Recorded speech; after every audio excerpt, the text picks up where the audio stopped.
All right, I will say good morning. Good morning. Let us begin. Begin by thanking our sponsors this morning. Our TALMUD TORAH sponsors for the month of Iyar, the last day of Iyar. Yona Shushie Ehrenfeld for dedicating all of his Sherman Drushos this month in memory of their grandfather Yosef ben Shmuel Aron. Benjamin and Elys Wohl of Netanya for dedicating Shurim this month in memory of Moshe Chaim ben Tzvi Hirsch. We hope that in the merit of our TALMUD TORAH, the neshama will have an aliyah and the family's a neshama. Also with that, let us begin. We have a lot to do today, Baruch Hashem. We're supposed to finish the parak and in Meretz Hashem begin the new parak. So we are picking up, today's daf is Pei Dalet 84. And we are picking up in Meretz Hashem on Pei Gimel Amud Beis 83b, the last line. Amrav Nachman Bar Yitzchak, Af Anan Nami Tanina. Despite the encouragement by David Schwartz, I wasn't able to get to the finish line yesterday for the daf. Sorry.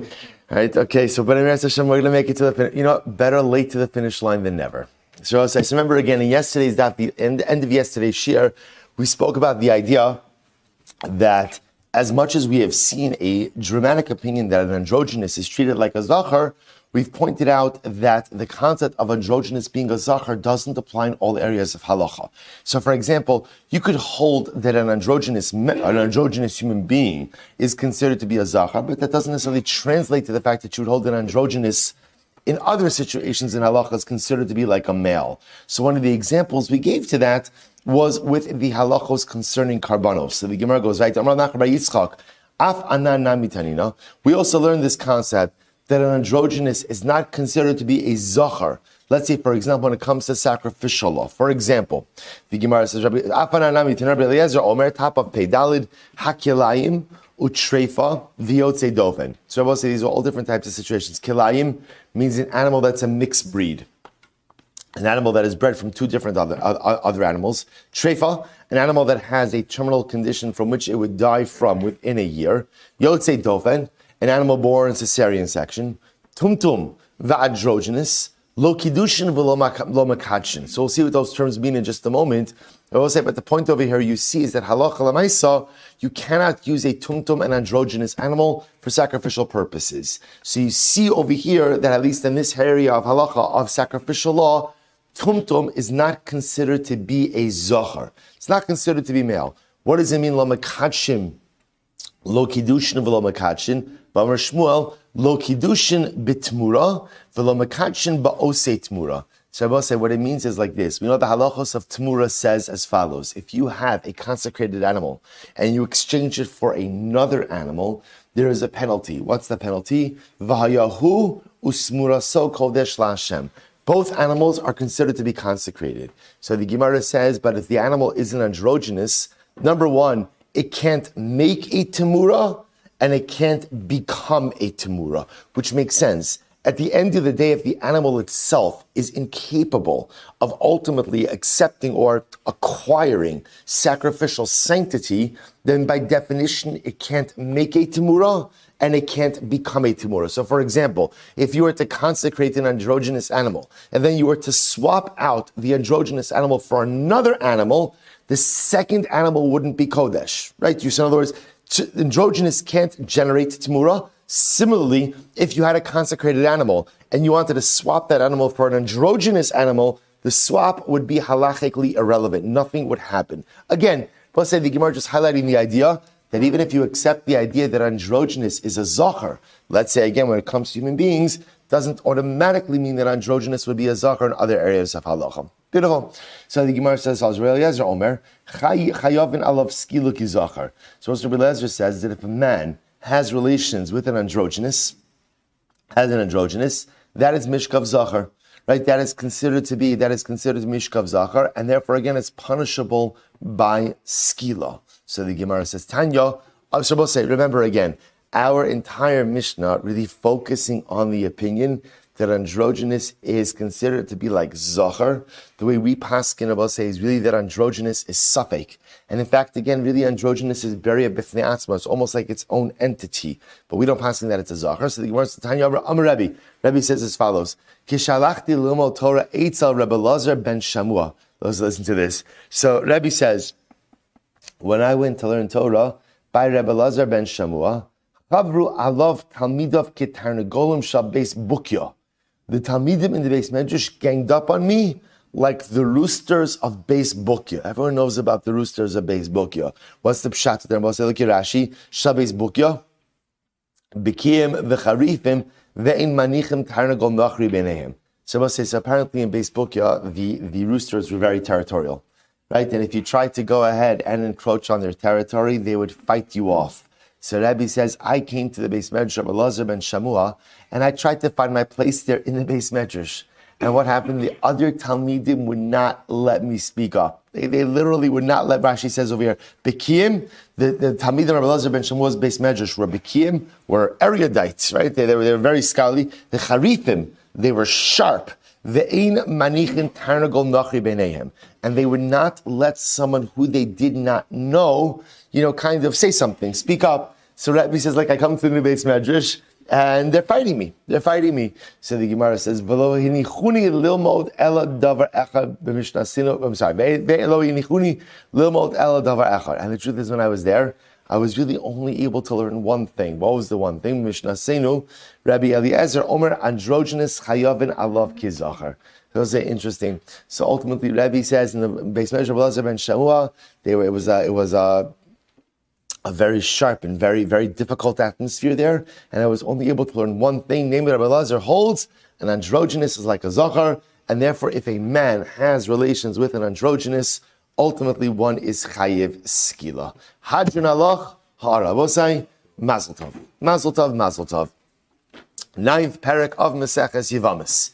Here we go, I will say, a little bit back to Yevamos now. So the Mishnah says as follows. Yesh mutaros laba'alein v'asuros liyimeim. So we'll say the Gemara is going to go ahead now and give a whole bunch of different categories. So there are certain women who are mutar to their husbands and asur to their yavam. Or sometimes mutaros liyimeim v'asuros laba'alein. Some women who are mutar to their yavam, but ultimately asur to their husband. And then there's a third case of mutaros li'elu u'li'elu. And then we'll say there's a third case of women who are mutaros both to their husbands and to the yavam. So we'll say three cases. Some women, mutar to their husband, asher to the yavam. Some women, asher to the husband, mutar to the yavam. And some women, mutaros to both. And of course, the fourth category, va'asuros, va'asuros laba'alein, mutaros le'elu, va'asuros le'elu. And then there's the fourth category of women who are asuros both to their husband as well as to their yavam. Good. Rabbi will say, let's go through the list. Here we go. Ve'elu mutaros laba'alein v'asuros liyibmehem. So we'll say, what's the example? What's the category of women who are mutar to their husband? Mutar to their husband, but asur to their yavam. What's an example of this? Here we go. Kohen Hedyot shenasa salmona v'yesh lo ach Kohen gadol. So Rabbi will say, here's an interesting case. A Kohen who married an almana, and he has a brother who's the Kohen gadol. So Rabbi says, so now watch this. Remember again, Kohen marrying an almana, mutar aser, mutar. Kohen, regular Kohen marrying an almana, mutar. So I'll say, so here the woman is mutares to her husband, but now if her husband were to die without children, the surviving brother is the Kohen gadol. Kohen gadol can't marry an almana. So this is a case of being mutar to the husband, aser to the yavam. Or chalal shenasa kshera, v'yesh lo ach kasher. Or about another case, chalal. Remember again, I will say chalal is a product of a forbidden kohanic union. So let's say a kohen marries a grusha, they have a child. That child is called a chalal. So we'll say here's the case. Chalal marries a bas Yisrael. Mutar aser, mutar. Chalal can marry a bas Yisrael. So right, and then what happens? This chalal, however, happens to have a brother who is a kasher kohen. Now, I'll say again, so if Chalal dies, could the brother do Yibum? And the answer is no, because remember again, once a Chalal has relations with a woman, he makes her a Chalala. And once she becomes a Chalala, she is not permitted to marry a Kohen. So once again, another case, mutaris to the husband, prohibited to the Yavam. One more. Yisrael, for V'yesh Akasha, good. V'Yisrael shenasa bas Yisrael, V'yesh ach mamzer. Here's another case. A Yisrael marries the Yisraelis, right? Totally fine, right? It's a mutar marriage, but the Yisrael has a brother who's a mamzer. Because also remember again, Yibum applies to which type of brothers? Right? Paternal brothers. So remember again, you could be a regular guy who has a mamzer brother, right? It's your brother from your father. So the Maisa again, this is a case where she is muteres to the husband, asura to the yavam. Good. Mamzer shenasa mamzeres. Or about another case, mamzer marries a mamzeres, mutter aser, mamzer can marry mamzeres. V'yesh lo ach Yisrael, and he has the mamzer has a regular Yisrael brother. So the marriage is mutter, but if the husband dies without children, yibum would be aser. Yibum would be prohibited in these situations. So also these are all cases of mutaros laba'alein v'asros liyameh. So I'll say this is category number 1: women who are mutter to their husband, prohibited to their yavam. Beautiful. Next, ve'elu mutaros liyameh v'asros laba'alein. What's the interesting case? Category 2 are women who are permitted to the prohibited to their husbands, but permitted to the yavam. Okay, we're going to have a case like this. Here we go. Kohen gadol shekidish almana v'yesh lo ach kohen hedjot. What's that case one, for example? Kohen gadol does kiddushin with an almana. Both say mutter aser, right? And now what happens? He dies without children, and he leaves behind a brother who's a regular kohen. So Rabbi say, is an almana permitted to a regular kohen? The answer is yes. So this is a case where she is asura to her husband, but interestingly enough, muteres to her yavam. Good.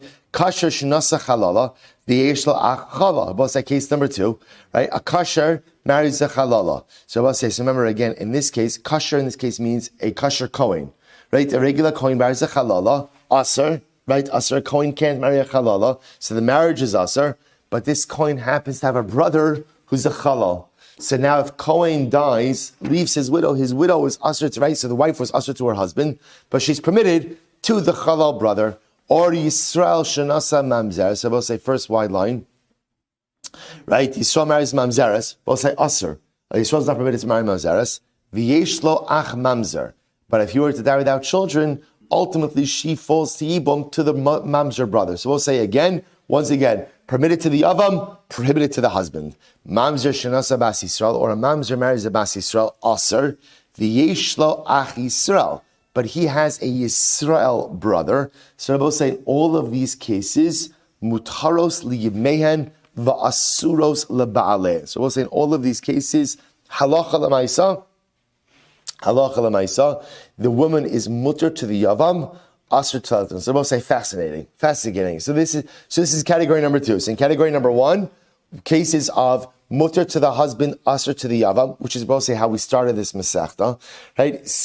Category number 2 is asura to the husband, muteres to the yavam. Good. Next category, ve'elu asuros li'elu uli'elu. Both say third category now are women who are prohibited both to the yavam, as well as, or I should say, both to the husband as well as to the yavam. Both say, what are these cases? Kohen gadol shenasas halmana v'yesh lo ach kohen gadol. Oh, it's interesting. So let's listen to this. A kohen gadol, third wide line in the Mishnah. A kohen gadol marries an almana, aser, right? Aser. Now what happens? And his brother is also the kohen gadol. So you say to yourself, how can you have 2 kohanim gedolim? You can have it, remember again, if you have a Kohen Gadol, right, who becomes Tameh, so what happens? There always has to be an acting Kohen Gadol. So you have a scan, right, a backup, right? Let's say the scan now becomes Kohen Gadol. So it's like, technically speaking, the Kohen Gadol who's serving is the Kohen Gadol, but the Kohen Gadol who's Tameh is also the Kohen Gadol. So you could have 2 Kohanim Gedolim at one point in time. It could happen. I will say, in this case, they also happen to be what? They also happen to be brothers. So now I'll say, watch this. You have a Kohen Gadol who married an almana, aser, and his brother is also Kohen Gadol. So this would be a case where she would be asura both to the husband as well as to the yavam. Next. Kohen Hedyot Kasher, Shenasa Chalala. I will say again, you have a Kohen Hedyot, regular Kohen Hedyot, who married a Chalala, aser, v'yesh lo ach Kasher. And he has a brother who's also a kasher Kohen. Rabbi say in this case, she's asura to the husband and asura to the yavam. Yisrael shenasa mamzeres v'yesh lo ach Yisrael. Or Yisrael marries mamzeres, aser, and he has a brother who's also regularly Yisrael. She's asura to both of them. Or mamzer shenasa bas Yisrael. Or Rabbi say mamzer marries a bas Yisrael V'yeshlo ach mamzer, and he has a brother who's a mamzer. She's asura to the husband and asura to the yavam. The Gemara says asuros li'elu u'li'elu. So we'll say this is category number 3 of where a woman is asura both to the husband as well as the yavam. We'll say, by the way, I just want to point out, Mishnah totally straightforward. Totally straightforward. There was no tricks over, no complicated cases. Just I will say, it's interesting why the Mishnah feels the need to spell out all of these cases, because the truth is they're very obvious. The one interesting idea that the Mishnah is conveying, I will say, is once again a rejection of the position of Rabbi Akiva. Because remember again, what does Rabbi Akiva hold? Rabbi Akiva holds Ein Kiddushin Tofsin Bechai Ve'lavin. Right? Rabbi Akiva holds Kiddushin doesn't take effect in a situation of a prohibited marriage, even if it's only prohibited by a lav. I will say these are all cases. I mean, some of them are asays, but a lot of them are lavim. But you see, the marriage still works. So that is one point that's being conveyed. We'll see it in the Gemara. Next, Ushar Kol Anoshim Mutaros LeBalein UliYimeim. And I will say all other women, all other cases will be cases where the women are mutaros to their husband and to the yavam. Okay, shnia midivrei sofrim. So both say, so now we have our 4 categories. Category number 1, mutaros to the husband, asura to the yavam. Category 2, asura to the husband, mutaros to the yavam. Category 3, asuros the elu, asur to both the husband and the yavam. Category 4, mutar to both the husband and the yavam. I will say the Mishnah doesn't go through that last category because essentially why? If you don't fit into one of the first 3, then by definition you're in category 4. Good. Says the Gemara, Shnios midivrei sofrim. Shnios midivrei sofrim. I will say, I will tell you, there's an interesting mussar in these kind of things where essentially what the Mishnah just did, which is quite fascinating, is said that every single marriage fits into one category, right? In other words, there's no such thing as a marriage that doesn't fit into a category. You're either 1, 2, 3, or 4, but everything is grouped somewhere, which I will say is such an incredible mussar, because sometimes in life, we like to think that we could hover like in the area of pariv, right? I want to be pariv, right? I don't want to be milchiks, I don't want to be fleshiks. I'm not going to be a rasha, I'm not going to be a tzaddik. I'm kind of just going to hover somewhere. And the Musar Haskell from a Mishnah like this is, Rabbosai, you're always in one category or another. Either you're growing or you're falling. Either you're milchiks or you're fleshiks. Either you're a tzaddik or you're a rasha. There's really no such thing as living in between categories. Now, I could be a tzaddik who has a lot of faults. I could be a rasha who has some positive things. But at any given moment, we are in a category. And it's an incredible yisod, because Rabbi say, we like to say, no labels, no labels. Agree, I'm the biggest proponent for no labels, except for 2, tzaddik or rasha. And Rabbi say, that is the label that all of us must live with, and a category we have to choose. And we have to be honest, in any given moment, what category am I in? Where am I? Am I going up? Am I going down? There's no such thing as remaining stationary in life. And if I think that I'm stationary, chances are if I've categorized myself as someone in a holding pattern, if I'm honest with myself, holding pattern means what? I'm falling. I'm regressing. There's no such thing as standing in place. And I will say that's the most asking. You can take every single marriage that exists in this world, and it has to fit in one of these 4 categories. Because in life, again, we always categorized in one way or another. And that's why it's so important, just from a self-identification perspective, just from a direction of life perspective, to figure out, in this moment, what category do I fit into? So the Gemara goes weiter. The Gemara says, Shnios medivrei sofrim. So let's say it's an interesting case. Shnios, we had this much earlier on in the Masechta. I will say the case of Shnios is the case of rabbinic erva. Right? So remember again, these are cases that are not asr midoraisa, but Lamaisa, these are cases of rabbinic erva. So in the cases of shnios midivrei sofrim, shnia lebal v'lo shnia liyavam, asur lebal umutaras liyavam. So we'll say you could have a case of a woman who's a shnia to her husband, so she is rabbinically prohibited to her husband, but yet again not rabbinically prohibited to her yavam. In that case, asur lebal umuteres liyavam. She's asur to her husband, mutter to the yavam, shnia liyavam v'lo shnia lebal. So you could also have the case of a woman who is a shnia to her yavam, but not the shnia to the husband. Asur liyavam muteres lebal. Shnia lezeh ulazeh. Asura lazeh ulazeh. And if she's a shnia to both of them, ultimately, again, she's a shnia to both of them. We'll say, what we're going to see exactly what the Mishnah is doing over here. What do I need this line for? But on the most basic level, whereas the first four categories we're talking about Isurei D'Oraisa, the Mishnah now is adding in that, by the way, you could create this same construct ultimately with shnios, with rabbinic arayos, with rabbinic prohibitions as well. Good. So as I said, the Gemara, Ein Lohem, Lo Ksuva, V'lo Peros, V'lo Mozonos, V'lo Belaos, V'avlad Kasha. So Rabbi is saying, this is going to get very interesting. I mean, it's all been interesting. This is where it gets even more interesting. Rabbi will say, if a man marries a woman who is a shnia, right, who is a shnia, right, so a man marries a woman who is a rabbinic erva. So there are ramifications of this. Number one, Ein la lo ksuva. We'll say, so there's a number of ramifications. Number one, she doesn't get a ksuva. Right? A wife in a rabbinically prohibited marriage doesn't get a ksuva. And Rabbi say, this is fascinating. And why is it fascinating? Because Rabbi say, it sounds like from this Mishnah, what happens if you married a woman who's an Isur D'Oraisa to you? Does she get a ksuva? Does she get a ksuva? What would you say? Based on the Mishnah. Sounds like yes. In other words, the Mishnah didn't say anything about that. Right? Rabbi said, the Mishnah made no statement that a woman who is Asur D'Oraisa doesn't get a ksuba. The first time the Mishnah is mentioning this is by shnios.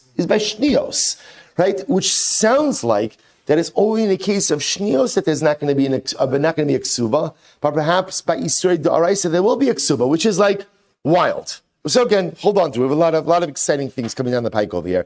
Ein lo ksuva, doesn't have ksuva. Number two, v'lo peros. I will say, look at Rashi just a moment. This is actually very interesting. V'lo peros.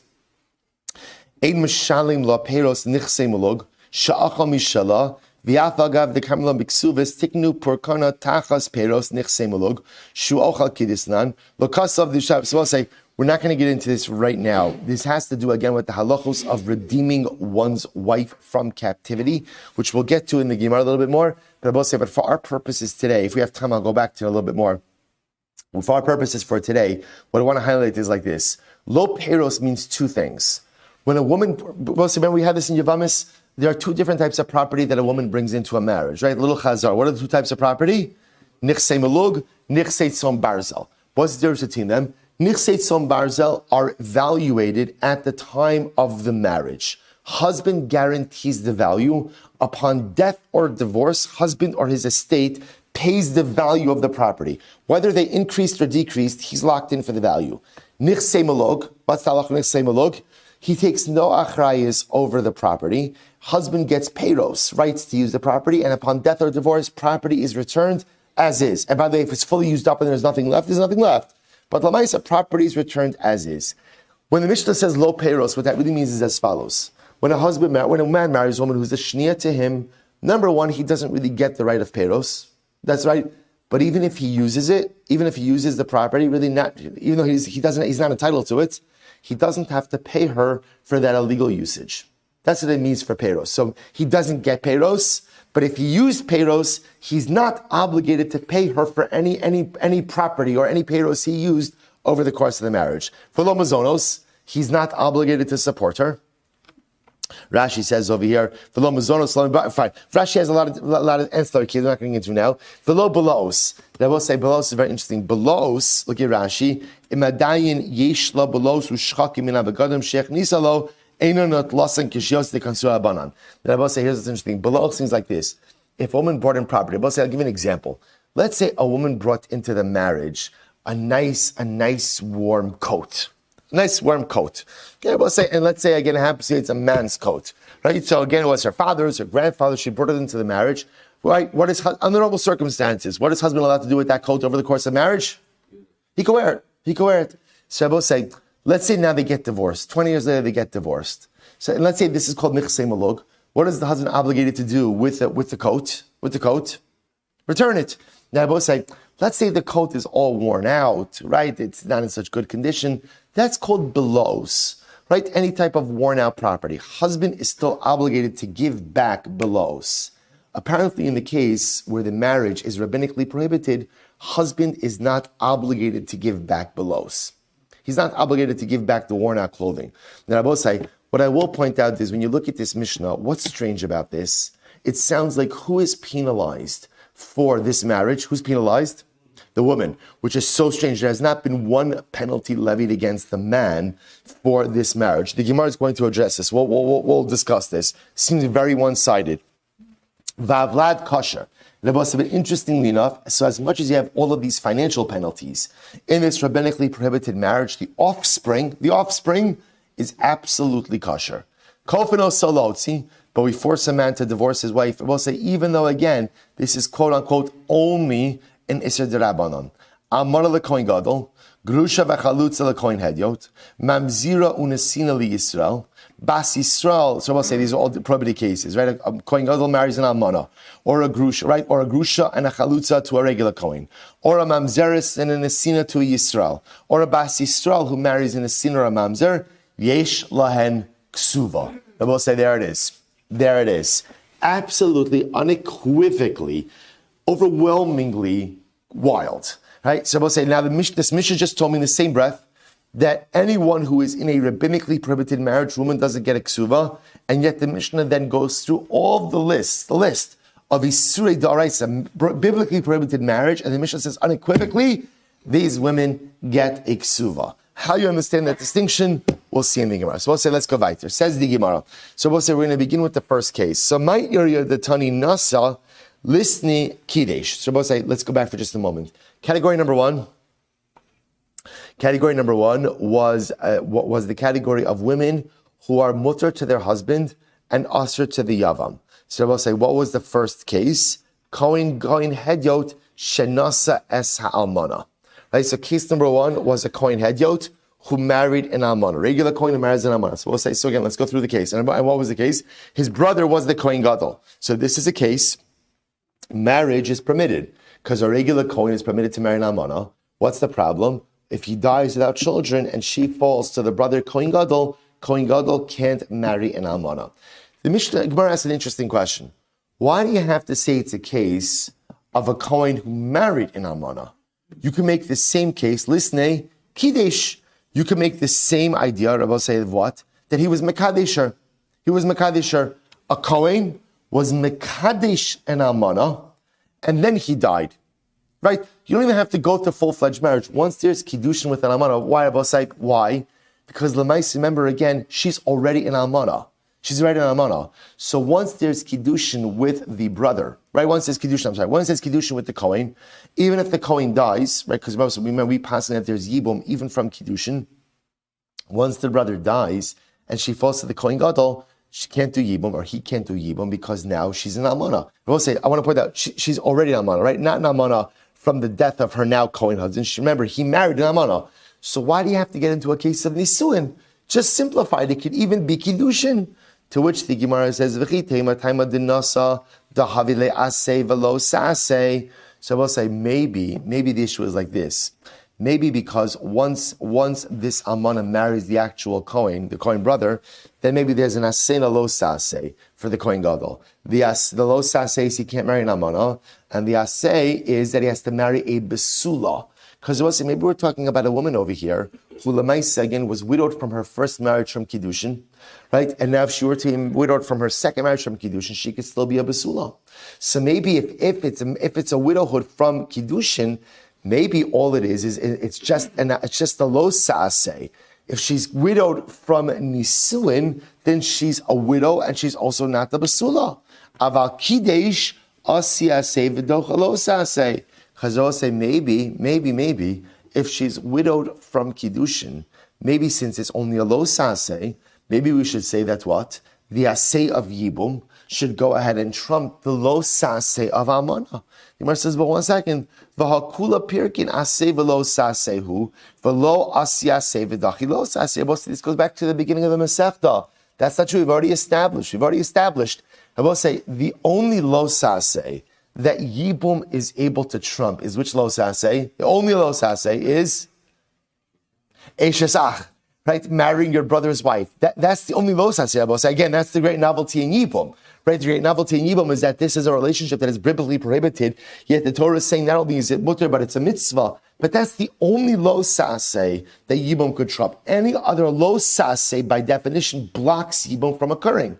To which the Gemara says, Mishum de Kabbai lemisni. So we'll say, we're just trying to figure out why does the Mishnah set up the first case as a Kohen Hedyot who did nisuin with an almana, set it up as a case of a Kohen Hedyot who did kiddushin with an almana. And you can make the same point. Rather, the Gemara says, Mishum the Kabbalah misni seifa, because of us we have the end of the Mishnah. What's the end of the Mishnah? Kohen Gadol shenasa es ha'almana. I say because the last case of the Mishnah, seifa in the Mishnah, was a Kohen Gadol who married an almana. And I will say in that case, dafka nasa the shavya chalala. Rabbi, remember again, then if the Kohen Gadol marries an almana and he has a brother who's also a Kohen Gadol, has a brother who's a regular Kohen, so neither, right, so that's a case of where she's prohibited to the husband and prohibited to the brother. Now, I will say, this one only becomes prohibited to the brother who's a regular Kohen. How? After she becomes a chalala. I will say, how does she become a chalala? Only through bia. Only through bia. So you have to set that up as a case of nisuin. Avakide sharyale, because I will say, technically speaking, if you have a Kohen Gadol who did kiddushin with an almana, and then the Kohen Gadol dies, and the surviving brother is a Kohen Hedyot, could he do Yibum with this woman? Yeah, the answer is yes, which is fascinating, right? Because why? Because all she is an almana, right? Almana is permitted to a Kohen Hedyot, and she's not the halala, because she only becomes a halala after bia. So therefore, again, since because I have to set up that case as nisuin, therefore, just for mishnaic symmetry, tanin nami reisha nasa, we also established the first case as a case of nasa. Va'adatani mishum seifa, listening mishum mitziyasa. But I say, if you want to maintain mishnaic symmetry, why do you look at the seifa? Look at the middle case. Kohen gadol shekidish es ha'amana, v'yesh lo ach kohen hedyot. I say, what about the case of the Kohen gadol who was mekadesh the amana, and he has a brother who's a Kohen Hedyot? So I will say again, why don't you set that up as a case of nasa as well, or as a case of kiddush as well? So the Gemara says, "Va'adatani mishum seifa listening mishum mitziagar el mishum bas buksa de kaboy lemisni." So let's listen to this. What's bas buksa? Look at Rashi. El mishum bas buksa. Last line in Rashi. Hadatani nasa bereisha de perikin mishum bas buksa kulumar hashnuya b'tzida. The reason we set up the first case as dealing with a case of nisuin is in order to make it symmetrical to the case right next to it. What's the case right next to it? To which the Gemara says, "Al mishum bas buksa de kabayla misni chalal shenasa kshera." Because we'll say the case right after it is the chalal who marries a regular Yisraelis. Now, both say in that case, and let's say again he has a brother who's a Kohen. That's a case ultimately again where it's permitted to the husband, prohibited to the yavam. But the only way it becomes prohibited to the yavam is how? Taima dinasa the shavi chalala is if there's marriage, i.e. bia, because then she becomes a chalala. Aval kiddush sharyale, but if it was just kiddushin, ultimately should be permitted to the yavam. Mishum hachi katani nasa. Therefore, Rabbi say we set up the first case as nasa. So therefore, Rabbi say halacha lemaisa. All the Gemara is pointing out over here is that the first case in the first category, remember again, first category, women who are permitted to their husband, but usher to the yavam. The first example of that was a Kohen Hedyot who married an almana and has a brother who is the Kohen Gadol. So she's mutter to her husband, asura to the yavam. The Gemara just points out you could have established the same case as what? Where the Kohen Hedyot didn't do nisun but did kiddush. The Gemara says, you're right. But just to preserve symmetry, we made it a case of nisuin. Beautiful. So the Gemara says, Umay Yerya Diktani Almana. Why do you set this up as a case of Almana? In other words, Rabbosai, if we're dealing now with a case ultimately again where there was nisuin, so why do you have to set it up as a case of a Kohen Hedyot who married an Almana? Right? The Gemara says, Listni Besula. Just make it a regular case of Besula. And what? When the Kohen dies, right, we'll say again, if a Kohen, right, listen how the first case is set up. Kohen Hedyot marries an Almana, right? He dies, widow falls before Kohen Gadol for Yibum. So we'll say, so this is a case of where she's muteres to her husband, can't do Yibum. Says the Gemara, I'll make it much simpler. Make it a regular case of marriage. of a Kohen Hedyot who married a Basula. Rabbi say, then what happens? He dies. When he dies, what does his wife become? An Almana. And if the Almana is falling to her brother-in-law, who's a Kohen Gadol, can he do Yibum? No, because the Kohen Gadol is not permitted to marry an Almana. So, in other words, you don't have to make it a case of a woman who has a pre-existing condition, right? Of an Almana, right? Lamaisa, even if she was a Basula, he still can't do Yibum with her. What a great kasha. The Gemara says, "My ear, they tell you Almana, listen to Basula." Amid base. Shabbos says, it's actually quite fascinating. The Chitema Kasavra Haitana Nisuin Harishonim Mapilin. Oh, Rabbi say, we actually had this at the beginning of the Masechta. Rabbi say, do you remember this? This had to do with, Rabbi say, when is Yibum eligibility solidified and concretized? Remember, we had this whole machlokas, Rabbi say. There are two opinions, right? What are the two opinions? Opinion number one, at the moment of marriage. Right? At the actual moment of marriage is when Yibum eligibility is solidified and concretized. Second opinion said, no. When is Yibum eligibility solidified and concretized? At the time of the death of the husband. Right? Two different periods. So the Gemara says, maybe our Tana holds that Yibum eligibility is solidified and concretized at the time of the marriage. Oh, interesting. If that's the case, then what Rabbi was saying? Then when a Kohen Hedyot marries a Basula, we look at this woman as what? As a Basula. And therefore, again, when her Kohen Hedyot husband dies, maybe what? Kohen Gadol brother-in-law should be permitted to go ahead and do Yibum.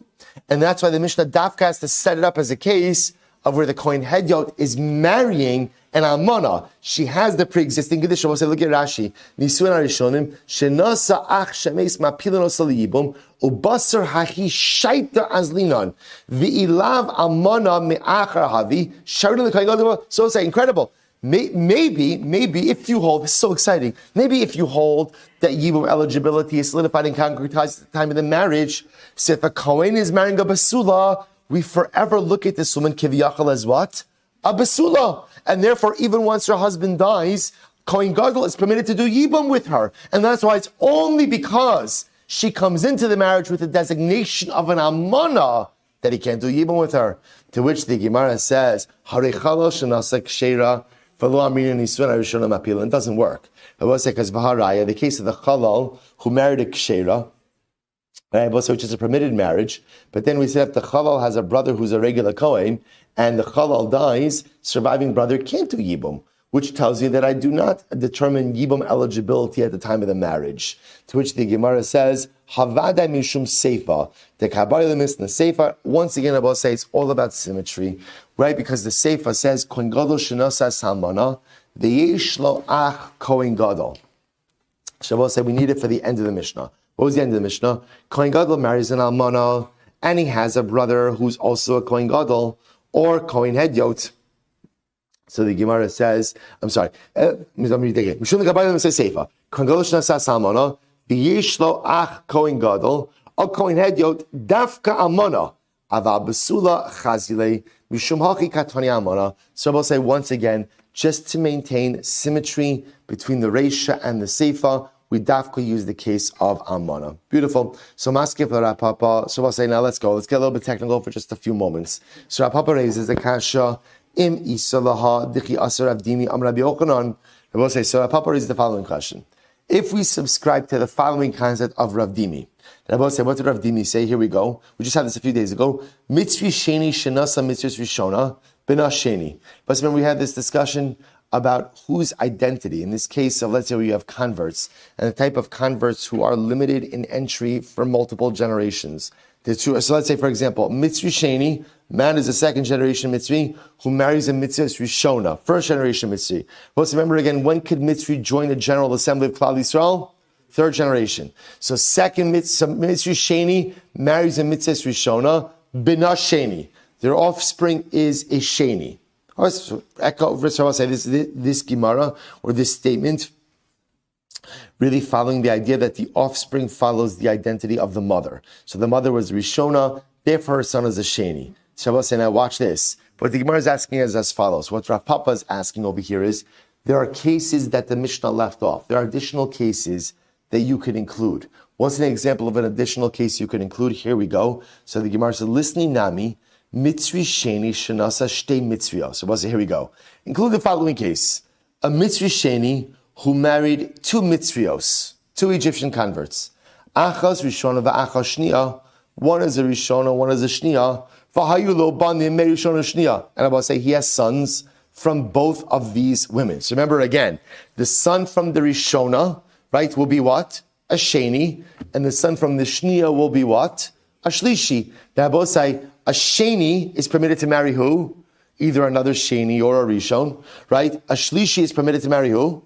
A Yisraelis. All right. Well, she can marry, right? She can marry, but could also marry regular Yisraelis. So the Gemara is like this.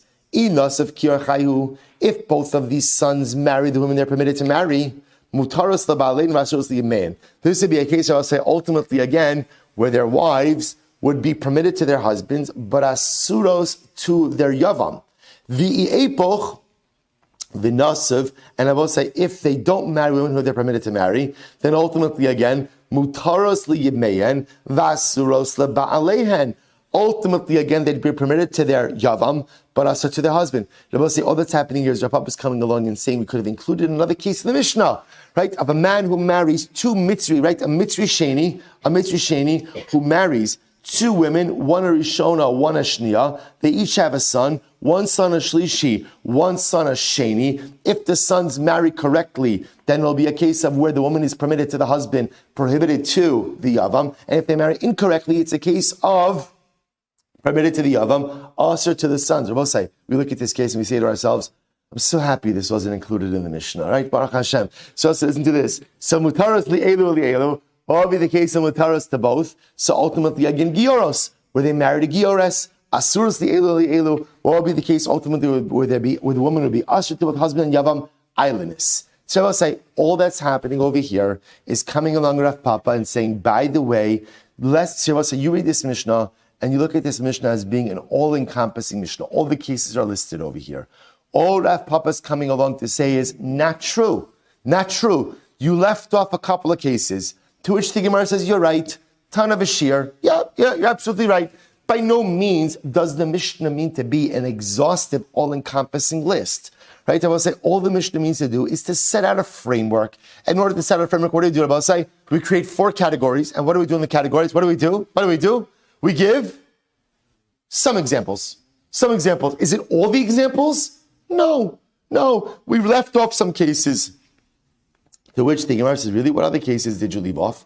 To which the Gemara says again, I'm sorry, my shear, daha shear. So I'll say, so remember again, if you want to tell me that the Mishnah left off cases, it's not just to say that it left off one example. You have to give me at least more than one example in order to give a legitimate answer that the Mishnah is not all-encompassing. I'll tell you what did it leave off? Petzua daka. All right, we'll say all roads lead back to Petzua daka. All right, so we'll say, so you can't get away from this. Let's say, so Lamaisa again, Petzua daka. We left off the case of Petzua daka. Now we'll say, what's the case of Petzua daka? Look at Rashi. Shir Petzua daka. Tahavimatse lemisne bekulhu Petzua daka. Shanasa Yisraelis. So I will say there is a case of a Petzua daka who marries a Yisraelis, right? So I will say, so here's a case, and let's say he has a regular Yisrael brother. So I will say, listen to that. So Petzua daka marries a Yisrael. Suppose this would be a case of what?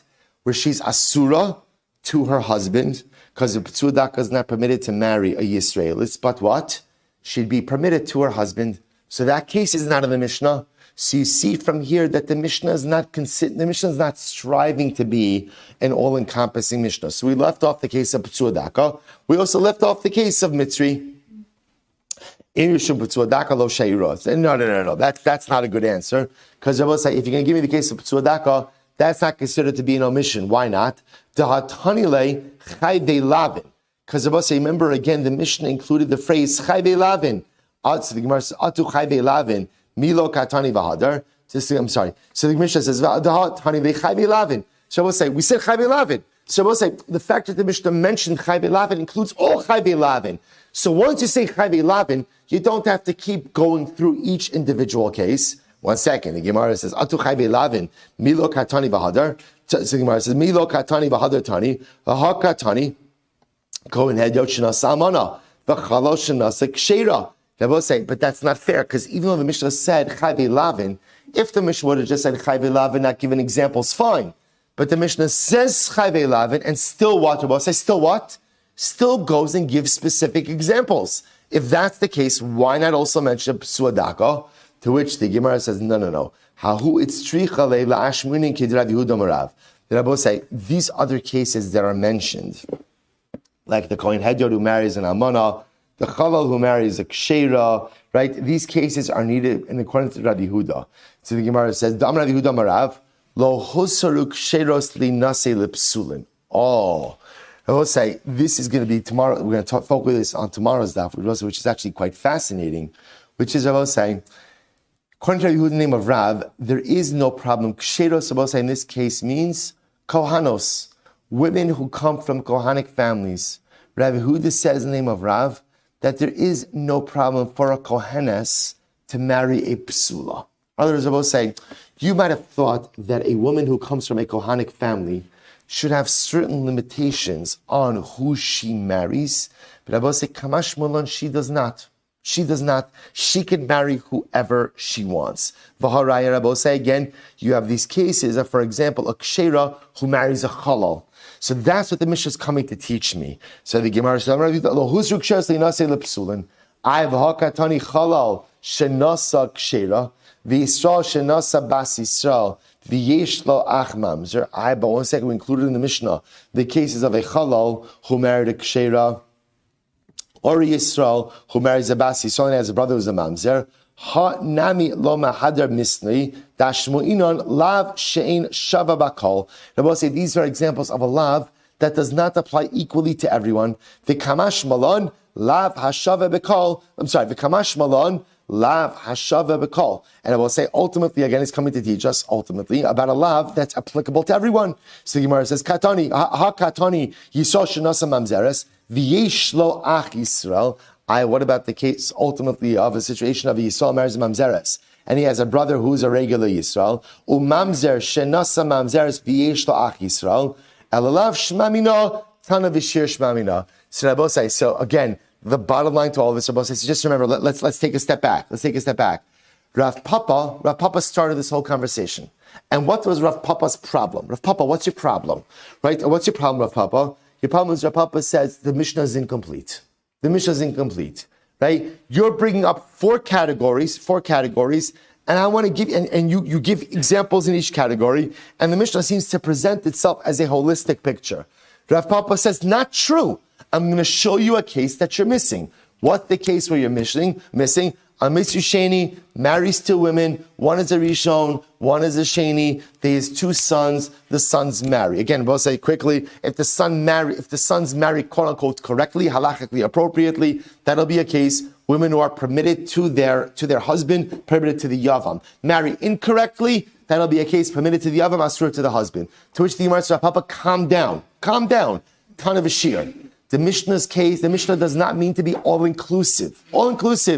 To which the Gemara says, okay, so what else is missing? Petsuadaka. Petsuadaka is included in the statement that says love. But 1 second, if love was supposed to be all-encompassing, then don't give other examples of love. So the Mishnah goes through this whole back and forth. Rabbi will say, bottom line conclusion is, the Mishnah is not complete. The Mishnah is not complete. But Rabbi will say, it's not a chisaron in the Mishnah. The Mishnah did not set out to be complete, right? The Mishnah just went ahead and set out ultimately again to go ahead and give me a basic picture, but does not mean to encompass every single case. I will say tomorrow we're going to pick up Emir Hashem. The beginning of the daf is going to be focused on the statement of Rabbi Yehuda in the name of Rav, namely the ability ultimately of ksheros, kohanos, to go ahead and marry lechatchila genealogically blemished men. So we'll stop over here for today. We'll say I'll just mention, today's Memorial Day, and it's interesting to note that it's in greater society. So the godless of today, of course, is what? It's a day off from work. But I will say, but it's such an incredibly important day. We are privileged to be citizens of this great country, and while it's true that as Jews, libi b'mizrach, right? Like Rabbi Nachman says, my heart is right, libi b'mizrach, right? But as Rabbi Nachman says, l'chol makom shani holech, ani holech l'Yerushalayim, ani holech l'Eretz Yisrael. Our hearts are always in Eretz Yisrael. One day our bodies will be there as well. But until that time, we're privileged to be citizens of this great country. And it's important to understand that the freedoms we have, they're not just like appear out of nowhere, that there are men and women who give their lives and are willing to risk their lives each and every day to secure our democracy, to secure our freedoms, and the freedoms that often we take for granted come with the highest price. And from the founding of this country, there are those brave men and women who have been willing to pay that price. You know, in Eretz Yisrael, because you see soldiers everywhere, it's easy to go ahead and express your akaras hatov. I think here in America, right, it's rare to see someone in uniform. It's rare to see someone at the airport. Sometimes you'll see someone in uniform. So sometimes, we're out of touch with this, often because Baruch Hashem, our wars are not fought here, right? Our wars, the battles that are fought overseas, often battles that we are never even aware of. But I will say, on a day like today, it's so important. If you know a veteran, right? You know someone who has donned the uniform and has been willing to go ahead and put their life on the line, say thank you. Say thank you. Express your akaras hatov, because the fact that we're able to gather here, learn Daf Yomi together, go ahead and daven together. It's true. Unfortunately, we live in times now where we need security outside. But the ability of religious freedom is one of the most greatest gifts that we have. But that gift comes because people have and are willing to pay the ultimate price. So if you happen to run across someone in uniform, make sure to express your akaras hatov. But at the end of the day, if you're not going to run across someone in uniform, we all know someone who served in the armed forces. We all know someone who is willing to give for this country. Take the time to say thank you.